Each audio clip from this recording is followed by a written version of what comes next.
With pleasure. Hi everyone. So I think that has been a small misunderstanding on and thank you Mohammed for giving this explanation right now, because you have mentioned fossil of the year, but then you also said we need to be strategic about what's happening now, and I think that's two very different goals about the overall review of where we are now and why we are in such a difficult place in negotiations, and then looking back at a few hours since yesterday, new proposals, the negotiations that are coming late at night, etc. So I think those are two very different dynamics that are happening, and I don't honestly think that there's one single country that has made this COP as difficult as it has been.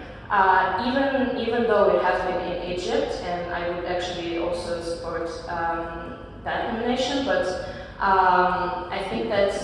you all have noticed how difficult it has been to actually get anything on top of what we already had before this COP. So all the countries that actually came here to just confirm that they are still in, that they are still committed to their climate goals, while also changing their budget for the next year drastically in terms of military funding, while also investing in the fertilizers really quickly in panic, while also talking about the national security, energy security, and coming back to fossil extraction, which is insane. And I just want all of you to imagine for 1 minute what kind of COP this would have been if Russia did not start its full-scale war,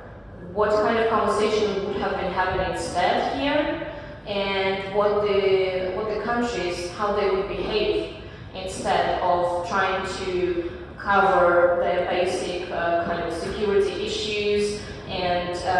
try to just reconfirm their previous Glasgow goals. We'll see it with cover decision as well.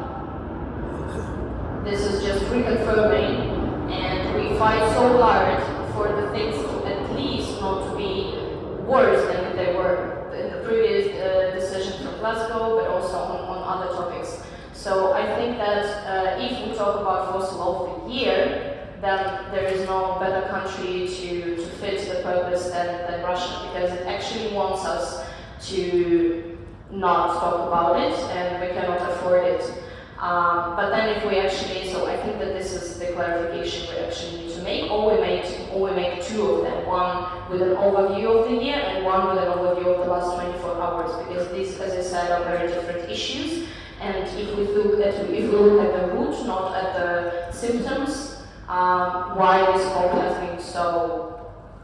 as it has been, then I call on you to think about how it would have been differently if Russia didn't do what it did. All right, thank you for that.